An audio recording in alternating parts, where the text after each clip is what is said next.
हमारी वसीयत और विरासत। जीवन के सौभाग्य का सूर्योदय। हमारे जीवन का 75वां वर्ष पूरा हो चुका है। इस लंबी अवधि में मात्र एक काम करने का मन हुआ और उसी को करने में जुट गए। वह प्रयोजन था साधना से सिद्धि का अन्वेषण पर्यवेक्षण। इसके लिए यही उपयुक्त लगा कि जिस प्रकार अनेक वैज्ञानिक ने पूरी पूरी जिंदगियां लगाकर अन्वेषण कार्य किया और उसके द्वारा समूची मानव जाति की महती सेवा संभव हो सकी, ठीक उसी प्रकार यह देखा जाना चाहिए कि पुरातन काल से चली आ रही साधना से सिद्धि की प्रक्रिया का सिद्धांत सही है या गलत। इसका परीक्षण दूसरों के ऊपर न करके अपने ऊपर किया जाए। यह विचारणा 10 वर्ष की उम्र से उठी और 15 वर्ष की आयु तक निरंतर विचार क्षेत्र में चलती रही।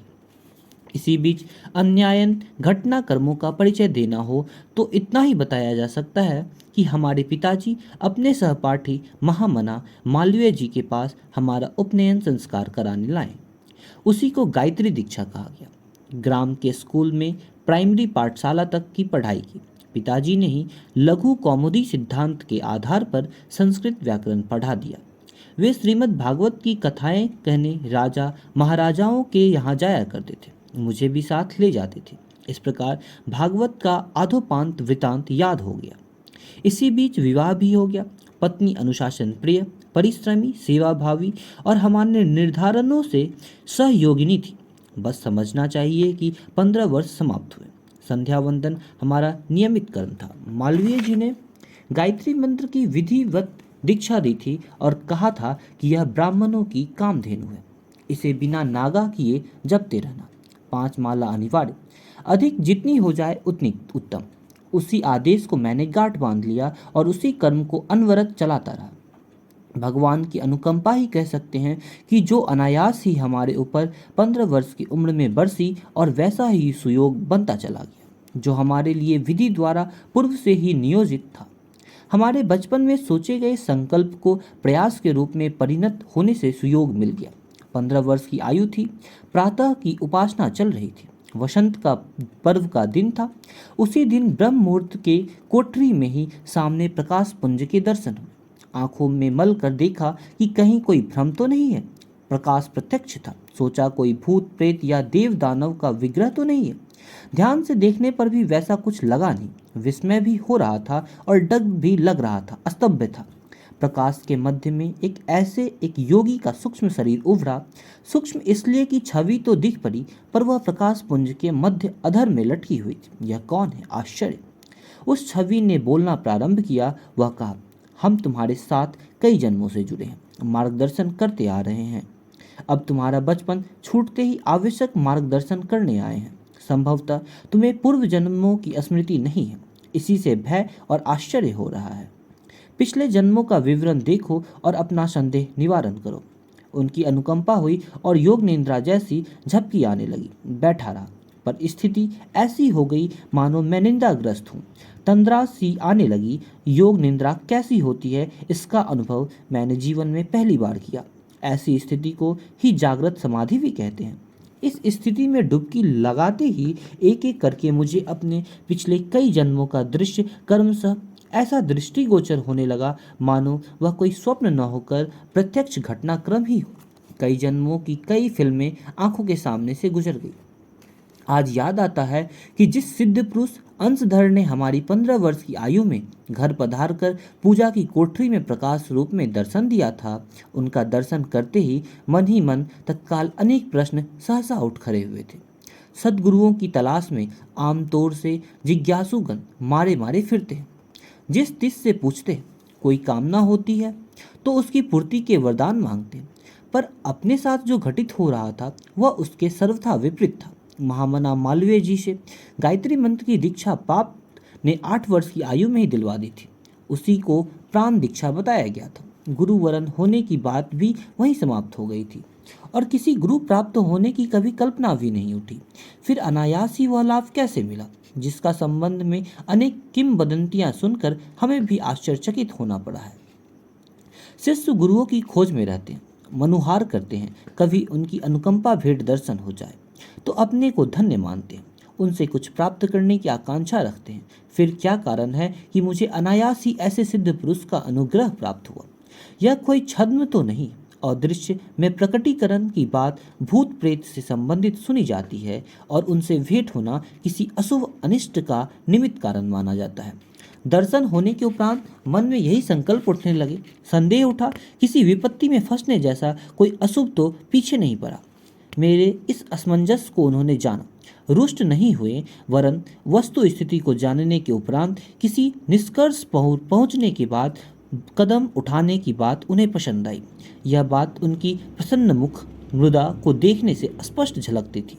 कारण पूछने में समय नष्ट करने के स्थान पर उन्हें यह अच्छा लगा कि अपना परिचय, आने का कारण और मुझे पूर्व जन्म ही स्मृति दिलाकर विशेष प्रयोजन निमित्त चुनने का हेतु स्वतः ही समझा दे। कोई घर आता है तो उसका परिचय और आगमन ही निमित्त कारण पूछने को लोक व्यवहार भी है। फिर कोई वजनदार आगंतुक जिसके घर आते हैं उसका ही वजन तौलते हैं। अकारण हल्के और ऊंचे आदमी के यहाँ जा पहुँचना उनका महत्व भी घटता है और किसी तर्क बुद्धि वाले के मन में ऐसा कुछ घटित होने के पीछे कोई कारण न होने की बात पर संदेह होता है और आश्चर्य भी। पूजा की कोठरी में प्रकाशपुंज उस मानव ने कहा, तुम्हारी सोचना सही है। देवात्माएं जिनके साथ संबंध जोड़ती है उन्हें परखती है, अपनी शक्ति और समय खर्च करने से पूर्व कुछ जांच पड़ताल भी करती है। जो भी चाहे उसके आगे प्रकट होने लगे, उसका इच्छित प्रयोजन पूरा करने लगे। ऐसा नहीं होता। पात्र कुपात्र का अंतर किए बिना चाहे जिसके साथ संबंध जोड़ना किसी बुद्धिमान और सामर्थ्यवान के लिए कभी ही संभव नहीं होता। कई लोग ऐसा सोचते तो हैं कि किसी संपन्न महामानव के साथ संबंध जोड़ने से लाभ है, पर यह भूल जाते हैं कि दूसरा पक्ष अपनी सामर्थ्य किसी निरर्थक व्यक्ति के निमित्त क्यों गवाएंगे। हम सूक्ष्म दृष्टि से ऐसे सत्पात्र की तलाश करते रहें जिसे सामयिक लोक कल्याण का निमित्त कारण बनाने के लिए प्रत्यक्ष कारण बताएं। हमारा यह सूक्ष्म शरीर है। सूक्ष्म शरीर से स्थूल कार्य नहीं बन पड़ते। इसके लिए किसी स्थूल शरीरधारी को ही माध्यम और शस्त्र की तरह प्रयुक्त करना पड़ता है। यह विषम समय है। इसमें मनुष्य का अहित होने की अधिक संभावनाएं हैं। उन्हीं का समाधान करने के निमित्त तुम्हें माध्यम बनाना है। जो कमी है उसे दूर करना है, अपना मार्ग दर्शन और सहयोग देना है। इसी निमित्त तुम्हारे पास आना हुआ है। अब तक तुम अपने सामान्य जीवन से ही परिचित थे, अपने को साधारण व्यक्ति ही देखते थे। असमंजस का एक कारण यह भी है, तुम्हारी पात्रता का वर्णन करे तो भी कदाचित तुम्हें संदेह निवारण न हो। कोई किसी बात पर अनायास ही विश्वास करे, ऐसा समय भी कहाँ है। इसलिए तुम्हें पिछले 3 जन्मों की जानकारी दी गई। सभी पूर्व जन्म का विस्तृत विवरण जन्म से लेकर मृत्यु पर्यंत तक का दर्शाने के बाद उन्होंने बताया कि किस प्रकार वे इन सभी के हमारे साथ रहें और सहायक बने। वे बोले, यह तुम्हारा दिव्य जन्म है। तुम्हारे इस जन्म में भी सहायक रहेंगे और शरीर से वह कराएंगे जो समय की दृष्टि से आवश्यक है। सूक्ष्म शरीरधारी प्रत्यक्ष जन संपर्क नहीं कर सकते हैं और न घटनाक्रम स्थूल शरीरधारियों द्वारा ही संपन्न होते हैं। इसलिए योगियों को उन्हीं का सहारा लेना पड़ता है। तुम्हारा विवाह हो गया सो ठीक है। यह समय ऐसा है जिसमें एकाकी रहने से लाभ कम और जोखिम अधिक है। प्राचीन काल में ब्रह्मा, विष्णु, महेश, सूर्य, गणेश, इंद्र आदि सभी सपत्नीक थे। 7 ऋषियों की पत्नियां थीं। कारण कि गुरुकुल आरण्यक स्तर के आश्रम चलाने में माता की भी आवश्यकता पड़ती है और पिता की भी। भोजन, निवास, वस्त्र, दुलार आदि के लिए माता चाहिए और अनुशासन, अध्यापन, अनुदान पिता की ओर से ही मिलता है। गुरु ही पिता है और गुरु ही पत्नी ही माता है। उसी ऋषि परंपरा के निर्वाह के लिए यह उचित भी है, आवश्यक भी। आजकल भजन के नाम पर जिस प्रकार आलसी लोग संत का बाना पहनते हैं और भ्रम जंजाल फैलाते हैं, तुम्हारे विवाहित होने से मैं प्रसन्न हूँ। इसमें बीच में व्यवधान तो आ सकता है, पर पुनः तुम्हें पूर्व जन्म में तुम्हारे साथ रही सहयोगिनी पत्नी के रूप में मिलेगी, जो आजीवन तुम्हारे साथ रहकर महत्वपूर्ण भूमिका निभाएगी।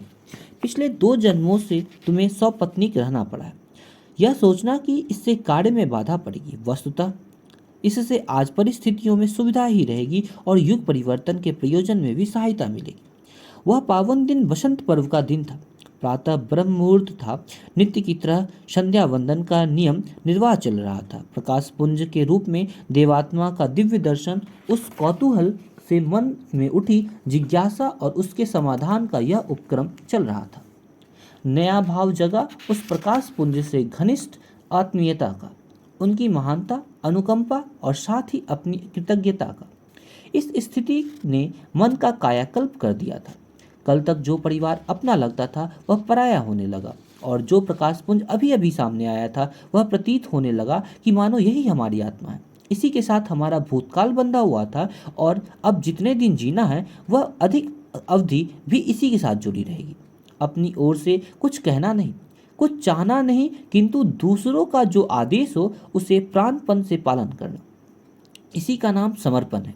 समर्पण मैंने उसी दिन प्रकाश पुंज देवात्मा को किया, उन्हीं को न केवल मार्गदर्शन वरन भगवान के समतुल्य माना। उस संबंध निर्वाह को प्राय 60 वर्ष से अधिक होने को आते हैं। बिना कोई तर्क बुद्धि लड़ाए, बिना कुछ नन कुछ किए, उनके इशारे पर एक ही मार्ग पर गतिशीलता होती रही है।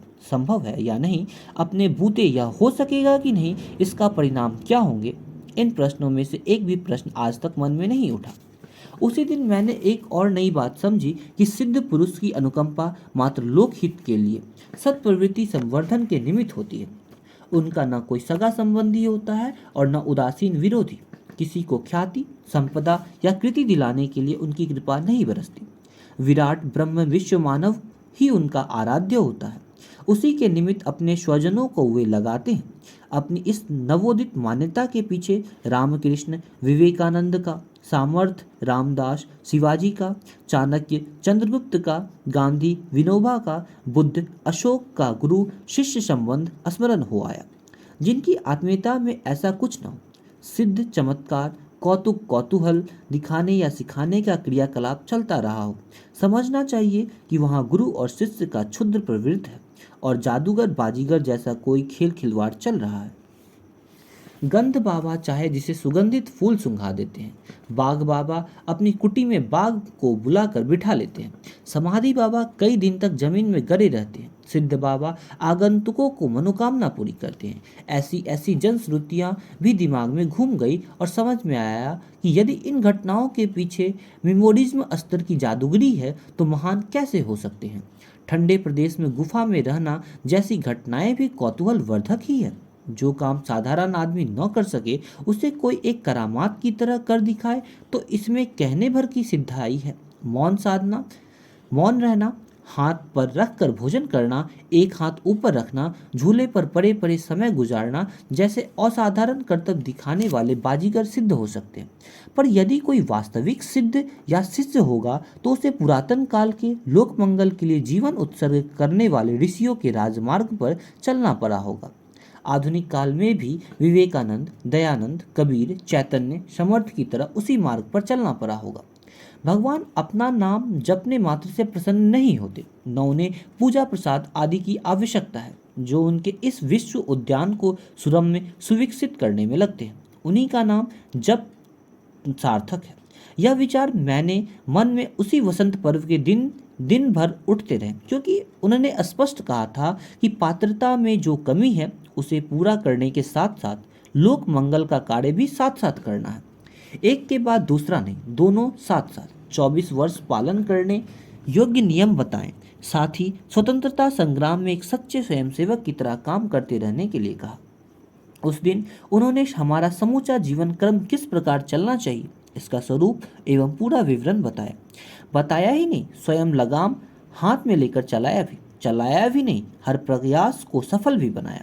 उसी दिन हमने सच्चे मन से उन्हें समर्पण किया। वाणी में नहीं, आत्मा ने कहा, जो कुछ पास में है आपके निमित्त ही अर्पण। भगवान को हमने देखा नहीं, पर वह जो कल्याण कर सकता था वही कर रहे हैं, इसलिए आप हमारे भगवान हैं। जो आज सारे जीवन का ढांचा आपने बताया है उसमें राई रत्ती प्रमाद न होगा।